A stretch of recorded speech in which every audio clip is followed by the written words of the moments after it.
Bonjour ou bonsoir à tous. Troisième connexion de la journée. Je me sens obligé de faire une explication de texte facile, en français facile, pour ceux qu'on appelle les moutons du RHDP. Car la révélation par Chris Yapi du document officiel de l'ONU qui désavoue Alassane Ouattara au Mali donne lieu à des petits problèmes de lecture, si ce n'est même des gros problèmes de lecture de la part des militants, les derniers militants d'Alassane Ouattara. Donc cette émission-là, c'est pour les derniers militants d'Alassane Ouattara, ceux qu'on appelle les moutons du RHDP. Là, je vais parler français facile, ça va être clair. Il ne va pas y avoir gros mots dans mon français là. Wallahi billahi ta'ala, je vais couper court. Communiquer là. Je vais expliquer ça, on dirait on est à bobo derrière rail. C'est-à-dire, même si tu es bête comme mouton là, après l'explication de texte que je vais donner, toi, dernier militant de Ouattara Draman, tu vas quitter derrière lui. On va parler en français ivoirien du marché même. On va couper court. Il n'y aura pas gros mots dedans. Je prends ce qui est écrit en français diplomatique et puis je vous traduis ça vraiment facile. Comme au village, même nos mamans, nos papas qui n'ont pas eu la chance d'aller à l'école là, s'ils comprennent un peu français, français d'Abidjan, français d'Adjamé, d'Abobo, français de Yopougon là, ça là, ils vont comprendre. Parce que les moutons, leur problème est grave. C'est-à-dire, eux là, ils ne sont pas bêtes, ils sont la bêtise. Parce que être bête, ça peut être une condition accidentelle. C'est-à-dire que vraiment, c'est arrivé sur toi, on dirait accident. Il y a des gens, ils sont bêtes. Hein? Ce n'est pas naissance, c'est maladie. Mais il y a des gens, ils sont bêtes, c'est naissance même. Et les militants du RHDP, là, leur bêtise, là, c'est naissance. C'est pas maladie. Donc, pour sauver au moins 2 ou 3 moutons, parce que j'ai trop pitié d'eux, maintenant que l'ONU a mis le cul de leur patron dehors. Le cul de Ouattara Draman est dehors. Bon, on a publié le document et puis il y en a qui viennent commenter en bas du document que le document prouve que leur patron n'a rien fait. Ça là, c'est problème de compréhension et c'est aussi un problème, c'est-à-dire que vraiment c'est un problème de cerveau. On dit chez nous à Abidjan, c'est de l'eau qu'on a mis dans votre cerveau ou bien. Donc, je vais lire ça, français diplomatique. Et puis, je vais expliquer ça en français facile pour que vraiment nos mamans, nos papas, nos frères et sœurs qui n'ont pas eu la chance d'aller à l'école comme nous autres là, ça là seulement ils vont comprendre. Parce que si vous ne savez pas que Ouattara là, c'est un chef bandit qui a braqué la Côte d'Ivoire là, c'est pas bon. C'est pas bon de dormir ce soir en Côte d'Ivoire sans savoir que Ouattara, l'ONU dit, c'est un chef bandit. Il a un groupe de braqueurs. C'est les braqueurs, là, on appelle mercenaires. Ça, là, seulement, là. Il faut que vous compreniez ça aujourd'hui. Donc, je vais essayer de me souvenir. Je vais faire l'effort de parler français comme j'ai entendu pendant plus de 25 ans. Comment on parle français dans Abidjan. Comment on parle français à Korogo. Je vais essayer de parler ça, là, comme ça. Français direct, quoi. C'est-à-dire que, voilà, je vais couper court. Je lis gros français diplomatique, je dis ça en petit français de chez nous à Abidjan. Comme ça, personne ne va mourir con ce soir-là. On commence. C'est la mission multidimensionnelle intégrée des Nations Unies pour la stabilisation au Mali. C'est là, c'est les représentants de ONU au Mali. ONU, là, c'est la plus grande organisation politique actuellement sur la Terre. Leur représentant qui est au Mali, là, c'est lui on appelle MINUSMA. Vous avez compris, non? Bon. Le représentant là, il écrit une lettre au ministre des Affaires étrangères du Mali. C'est-à-dire, au Mali là, dans le gouvernement, il y a un ministre, lui, il est chargé des rapports entre le Mali et puis les pays étrangers. C'est à lui que l'ONU a écrit. Donc, je vais prendre point par point ce que l'ONU lui a dit. Gros français diplomatique qui est dedans, et puis on va dire ça en petit français de chez nous, pour que nos mamans, nos papas, nos frères et sœurs qui n'ont pas eu l'occasion d'aller à l'école loin, loin, comme nous autres là, ils comprennent aussi. Et qu'on comprenne que Ouattara Alassane Dramane là, on l'a pas. On l'a pris dans un coup tordu. Aujourd'hui, la planète tout entière sait que c'est un chef mercenaire. C'est-à-dire, il a un groupe de bandits qui sont cachés à l'intérieur de l'armée ivoirienne et puis il les utilise pour travailler hors de la Côte d'Ivoire pour lui ramener l'argent. Lui, Ouattara et puis sa famille, son clan.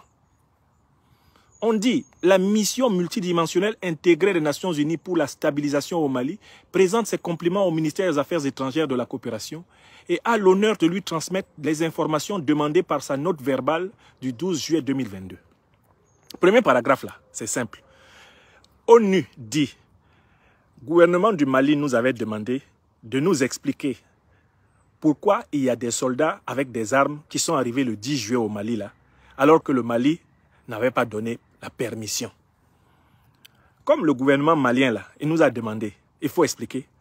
Voilà la réponse qu'on donne au gouvernement malien. C'est ça qu'on appelle note verbale. On va répondre. Bon. Premier point, clarification sur les liens légaux ou contractuels entre les militaires ivoiriens arrivés à Bamako le 10 juillet 2022, Sahel Aviation Service et le contingent allemand de la MINUSMA.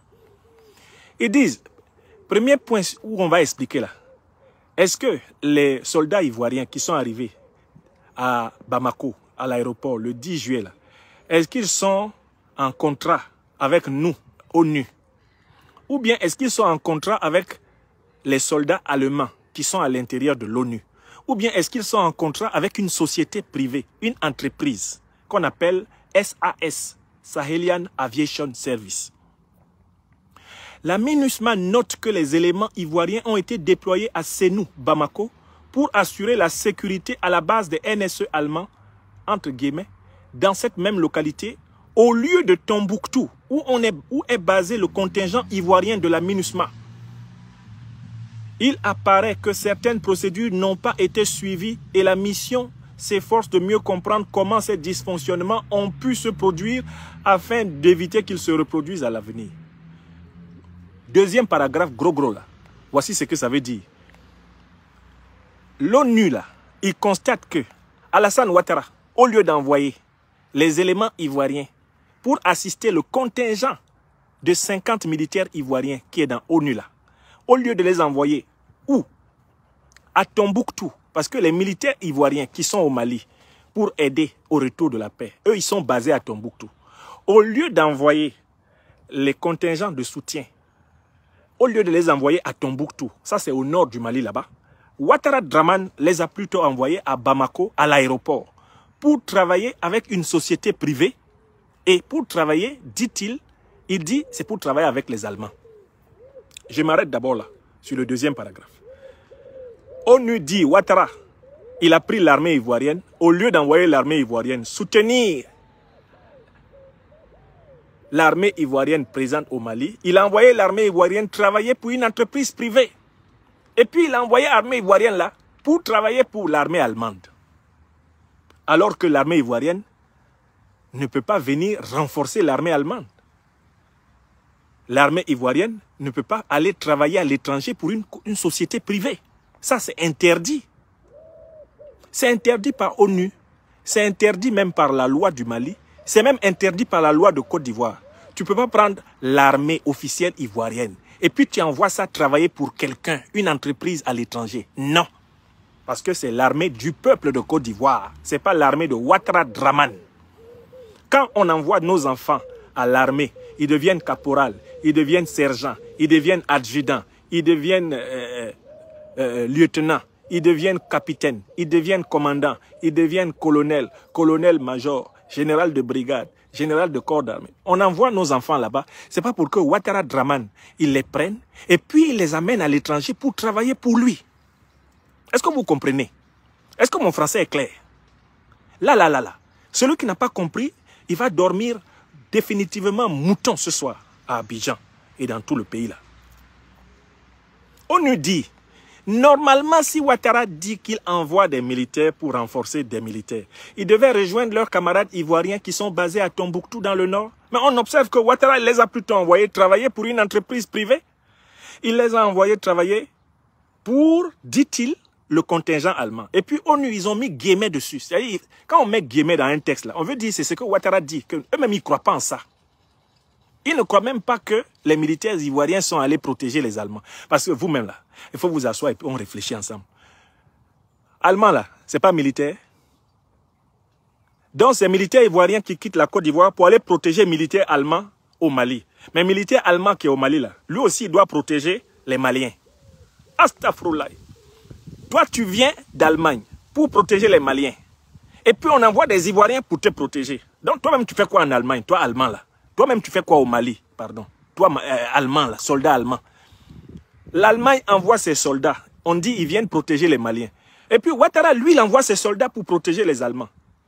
Alors, Ouattara Draman, ça va dans ta tête ou bien ça ne va pas? Est-ce que nos mamans, nos papas qui sont au village peuvent comprendre qu'on envoie l'armée ivoirienne pour travailler pour une société privée à l'étranger? On envoie l'armée ivoirienne pour protéger l'armée allemande. Donc l'armée allemande ne peut pas se protéger elle-même? Seigneur, on souffre en Côte d'Ivoire. Wallahi, on souffre. Paragraphe suivant. Deuxième point, relations contractuelles, non contractuelles entre le contingent allemand et des tiers. Là, sur le deuxième point, là, la MINUSMA essaie de savoir s'il y a un contrat officiel qui existe entre l'armée ivoirienne et puis l'armée allemande. Et même, est-ce que la MINUSMA, la mission des Nations Unies, là, est-ce qu'ils ont été informés que la Côte d'Ivoire venait travailler pour une société privée? Voici la réponse. La MINUSMA n'a pas connaissance d'un contrat entre l'Allemagne et des tiers pour la protection de la base allemande de NSE. Donc, ONU dit, Ouattara là, c'est du travail au noir, c'est du travail clandestin qu'il a envoyé les militaires ivoiriens faire là-bas. Sinon, ONU dit, nous, ONU là, on n'est pas au courant que l'Allemagne a recruté des soldats ivoiriens pour travailler pour elle au Mali. Ça là, on ne connaît pas. Ça, c'est une invention de Ouattara. Parce que franchement, si les soldats allemands là, ils sont fatigués, qui doit les remplacer? Ils appellent leurs frères qui sont restés en Allemagne, ils viennent les remplacer. Ceux qui sont fatigués, qui sont au Mali là, ils rentrent au Mali, ils rentrent en Allemagne se reposer. C'est ce qu'on appelle la rotation. C'est-à-dire, ceux qui sont fatigués rentrent au pays se reposer, d'autres viennent les remplacer. Mais là, depuis quand il y a rotation entre des soldats allemands et les soldats ivoiriens? Donc quand les soldats allemands sont fatigués, c'est les soldats ivoiriens qui viennent travailler à leur place au Mali. C'est quelle affaire ça? L'armée ivoirienne, c'est l'armée allemande. L'ONU dit on ne connaît pas ça. Il n'y a pas de contrat. Il n'y a pas de contrat entre l'armée ivoirienne et l'armée allemande. Nous, ONU, on n'est pas au courant de ça. Sinon, si un tel contrat existe, bon, on n'a qu'à demander aux Allemands. Et on n'a qu'à demander à Ouattara de montrer le contrat. Comment il a fait pour prendre des soldats ivoiriens là? Et puis il les envoie travailler pour l'armée allemande. C'est quel contrat? ONU dit, nous, on n'est pas dedans. On n'est pas au courant. D'ailleurs, ça ne se fait pas. Un contingent vient renforcer les militaires de son pays. Si c'était pour renforcer les militaires ivoiriens, le contingent de Ouattara, là, que moi j'ai appelé Watner, il devait aller à Tombouctou renforcer les Ivoiriens qui sont là-bas. Il y a 50 soldats et militaires ivoiriens qui sont là-bas. Or, ce n'est pas là-bas on les a envoyés. On les envoie travailler pour une société privée. On les envoie travailler pour, soi-disant, le contingent allemand. Ça, c'est du faux. Ouattara a organisé la contrebande de l'armée ivoirienne. C'est-à-dire qu'il a pris l'armée ivoirienne là, et puis il utilise ça à l'étranger, on dirait yougou. On dirait friperie. Il prend les soldats de l'armée ivoirienne, avec le drapeau ivoirien à l'épaule, et puis il les envoie travailler dans une société privée. Voilà le problème. Maintenant, troisième point sur lequel ils ont livré Alassane. Nombre de NSE présents à la MINUSMA et leur lieu de déploiement. Ils ont fait la liste de tous les militaires qui sont envoyés pour renforcer les contingents de leur pays là, au Mali. Ils ont fait la liste et ils disent les politiques des Nations Unies autorisent les pays contributeurs de troupes et de police à déployer des éléments nationaux de soutien pour fournir des services à leurs contingents à titre national. Ça là, ça veut dire quoi en français simple? Un pays là, il ne peut pas envoyer un renfort pour un autre pays. dans une mission de l'ONU. Quand il y a mission de l'ONU dans un pays là, si toi tu es Côte d'Ivoire, tu as 50 militaires dans le pays là. Quand tes 50 là, ils ont besoin de soutien, tu envoies tes militaires supplémentaires qu'on appelle contingent de soutien national. Tu les envoies pour soutenir leurs camarades ivoiriens. Tu ne peux pas prendre militaire ivoirien et puis tu l'envoies au Mali pour soutenir un contingent allemand. C'est la loi à l'ONU. C'est ça la loi. Donc Ouattara n'a pas respecté la loi. Puisqu'il prend le contingent ivoirien, il l'envoie au Mali pour travailler pour le contingent allemand. C'est ce qu'il dit, non? Et puis il l'envoie pour travailler pour une entreprise privée. On nous dit, ça là, c'est illégal. C'est pas dans la loi. Ça là, c'est du faux. Ouattara là, c'est un bandit. Ce qu'il a fait là, c'est du banditisme. Ça là, c'est bandia. Vous avez compris? Maintenant, on nous va expliquer quels sont les contingents qui ont des renforts actuellement au Mali. Écoutez bien, ils vont donner la liste. Chaque contingent a la responsabilité d'informer la MINUSMA tous les mois du nombre de ces éléments nationaux de soutien déployés. Donc, tout contingent là, tout pays qui a des militaires au Mali, il est obligé d'informer l'ONU que ce mois-ci là, cette année-ci là, j'ai fait venir tel nombre de militaires pour soutenir mon contingent principal. Selon les déclarations des contingents, au mois de juin 2022, le nombre total de NSE au Mali s'élève à 609, y compris 471 soutenant le contingent allemand, 33 Bangladais, 7 Cambodgiens, 5 Tchadiens, 60 Britanniques, 4 Sri Lankais et 29 Suédois. Voici la liste. MINUSMA dit, actuellement là, ceux qui sont venus en renfort de leur contingent, les voici. 1. Les Allemands. Il y a 471 Allemands qui sont venus soutenir le contingent allemand. Il y a 33 Bengalais qui sont venus soutenir le contingent du Bangladesh. Il y a 7 Cambodgiens. Ils sont venus soutenir le contingent de Cambodge. Il y a 5 Tchadiens. Les 5 Tchadiens là, ils sont venus soutenir le contingent du Tchad. Il y a 60 Britanniques. Ils sont venus soutenir le contingent de la Grande-Bretagne. Il y a 4 Sri Lankais. Eux là, ils sont venus soutenir le contingent de Sri Lanka. Et finalement, il y a 29 Suédois. Les 29 Suédois là, ils sont venus soutenir le contingent de la Suède. Donc Ouattara, pour lui là, il a enlevé ça où? Il a enlevé son contingent et dit ils sont venus travailler pour la MINUSMA. MINUSMA dit on ne les connaît pas. On connaît les Allemands, on connaît les Bengalais, on connaît les Cambodgiens, on connaît les Tchadiens, on connaît les Britanniques, on connaît les Sri Lankais et on connaît les Suédois. Et au total, ça fait 609 éléments qui sont venus soutenir chacun son contingent. Mais pour Ouattara là, on ne connaît pas. La suite. C'est là où vous voyez que Ouattara c'est un diablotin. C'est là où vous voyez Ouattara c'est un diablotin. Écoutez encore. Ouattara là, c'est Satan. Voilà l'ONU là part. C'est fini comme ça. Hein? Son bandia là, il a fait, c'est arrivé au sommet du monde. La MINUSMA n'a pas été informée de la présence et du nombre de NSE de la Côte d'Ivoire. Je recommence. Ça là, il faut bien écouter en gros français d'abord. La MINUSMA n'a pas été informée de la présence et du nombre de NSE de la Côte d'Ivoire. C'est-à-dire, en français simple, ONU dit, les militaires d'Ado là, les militaires que Ado a envoyés en plus pour soi-disant soutenir le contingent ivoirien là. MINUSMA dit, nous on n'a pas vu ça, on ne connaît pas ça. Ouattara ne nous a jamais informé, il ne nous a jamais donné la liste des militaires qu'il a envoyés en plus. Et il continue en disant, cependant, en recoupant des documents internes, la MINUSMA estime que le détachement ivoirien s'élève à 50 hommes et femmes. Bon, qu'est-ce que c'est que détachement ivoirien? Le détachement ivoirien, là, qui a 50 hommes et femmes, c'est le nombre d'Ivoiriens qui participent à la MINUSMA. Ceux-là, la MINUSMA les connaît. Les militaires et les policiers qui sont à Tombouctou. MINUSMA les connaît. Mais les 49 de Ouattara, là, MINUSMA dit on ne connaît pas. Et quand Ouattara dit il a fait 8 rotations, donc il a envoyé 8 fois 50 personnes au Mali, eh bien, ONU dit, ça là on ne connaît pas aussi. Quand tu multiplies là, tu prends 8 et puis tu multiplies par 50, puisque depuis 2019, Ouattara dit qu'il a envoyé 8 fois des groupes de militaires avec des armes au Mali. Ça fait 400 militaires qu'il a envoyés. Ça fait au total 400 militaires. Quand tu fais 8 fois multiplié par 50, 8 fois 5 en calcul là, papa, maman, ça donne 40. Et quand tu dis que tu as donc envoyé 8 fois 50, donc tu as envoyé 400 militaires avec des armes au Mali. On nous dit, ça là on ne connaît pas, on ne les a pas vus, on ne sait pas où ils sont partis. Et puis je vous informe, Ouattara, il envoie les militaires au Mali et puis il leur donne des faux passeports.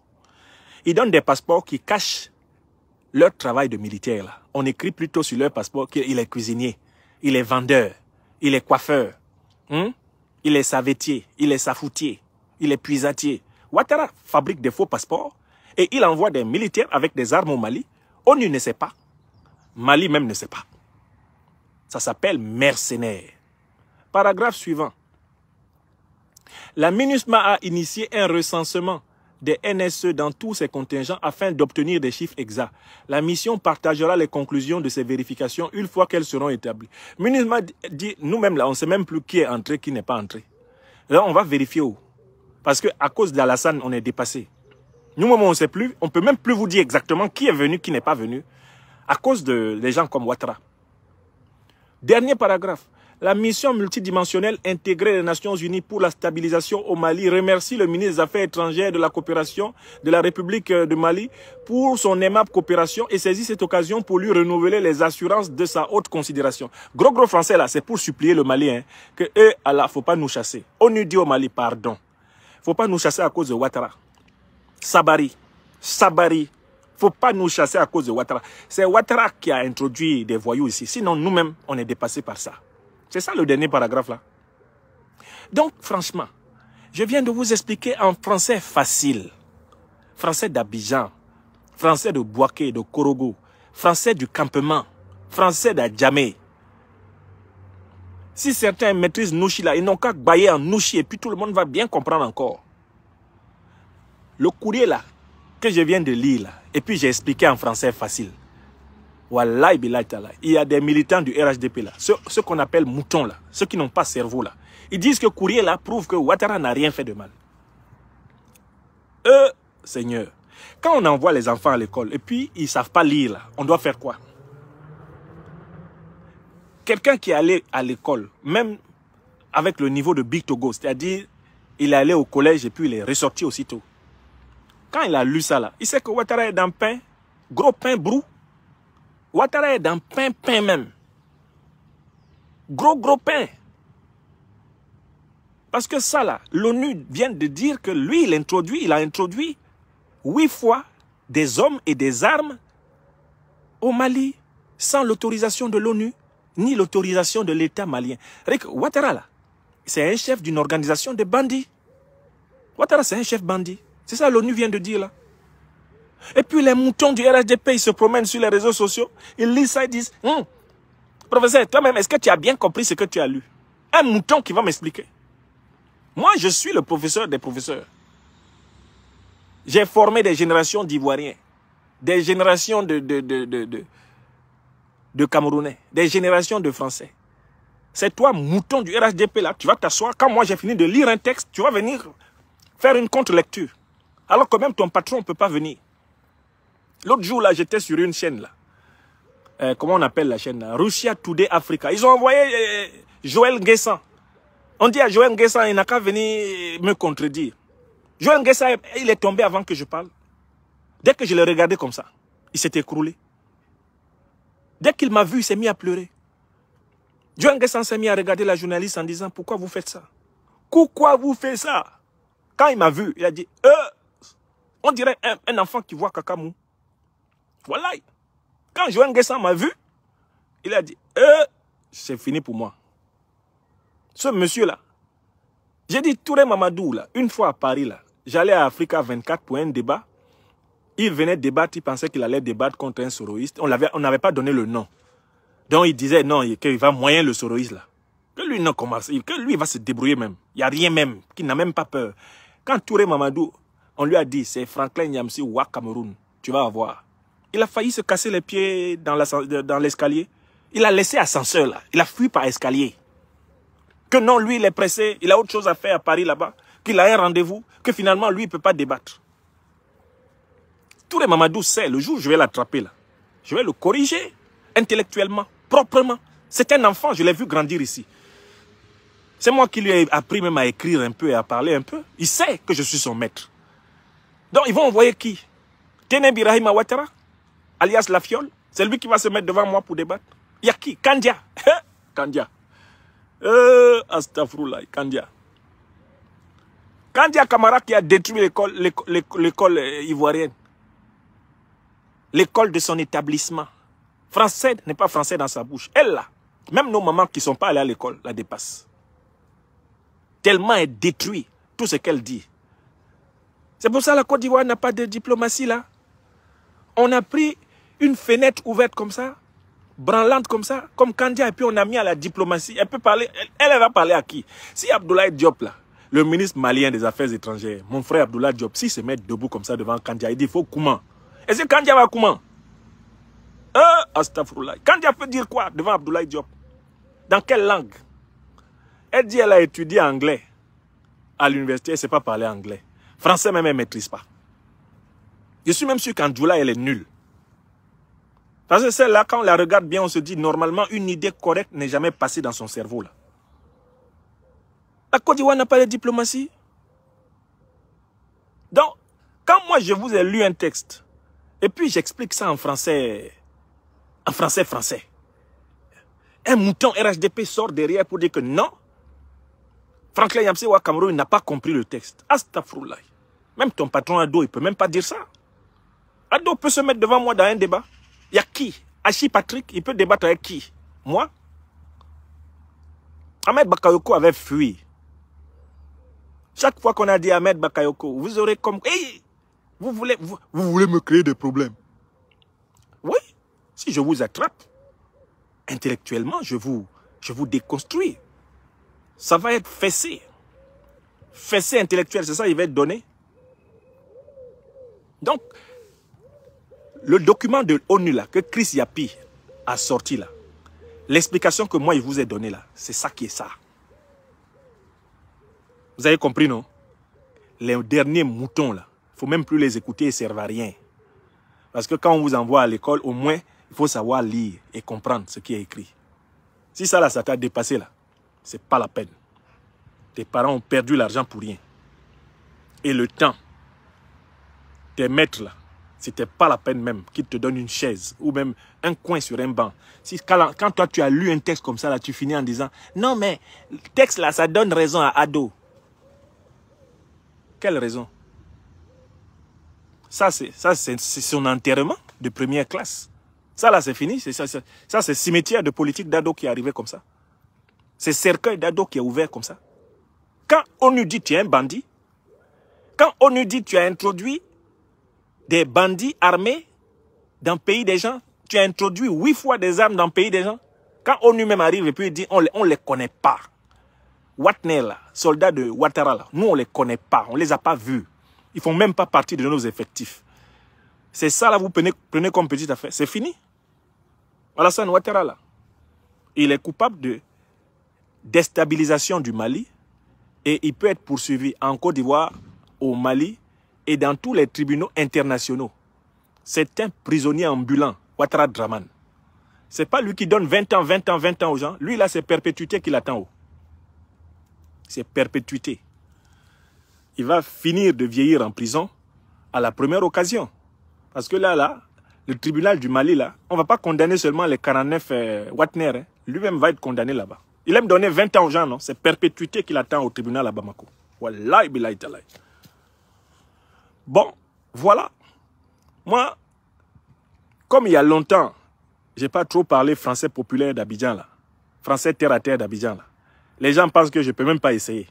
Et moi, je suis un enfant qui a grandi dans les couches populaires. Quand je vivais en Côte d'Ivoire, là, moi, mon coin, c'est à Bobo.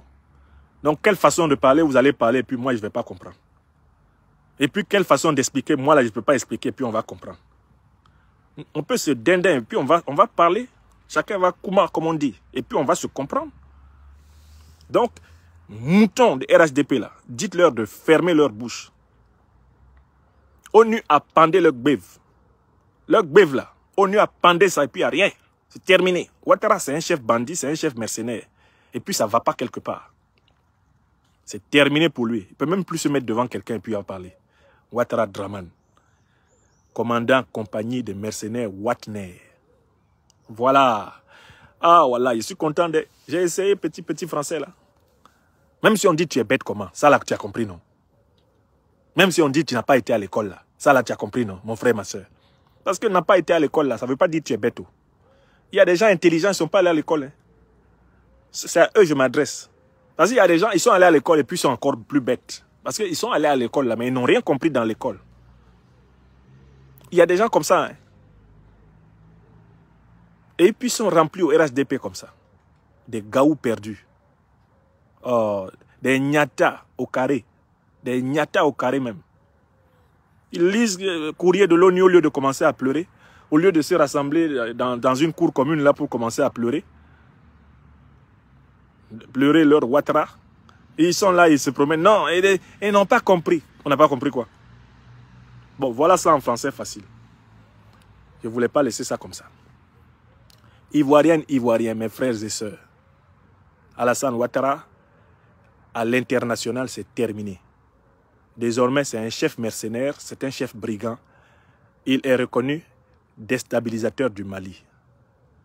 C'est l'ONU qui le dit, ce n'est pas moi. Voilà. Maintenant, il faut partager ça au village.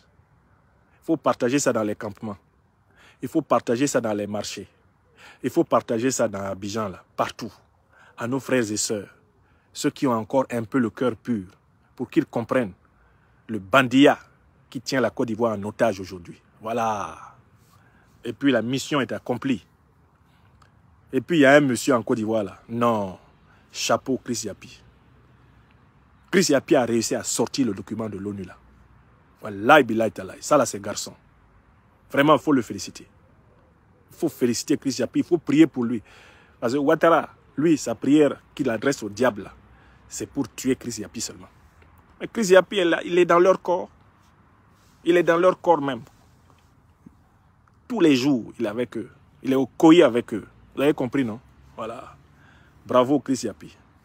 Et puis nous, là, Ouattara, il ne sait pas à qui il a affaire. Hein. Notre palabre, ça finit quand tu es tombé. Tant que tu es debout, palabre continue. De la même façon, tu veux nous avoir là. C'est comme ça Dieu te paye. Bonsoir à tous. Que Dieu bénisse la Côte d'Ivoire. Merci.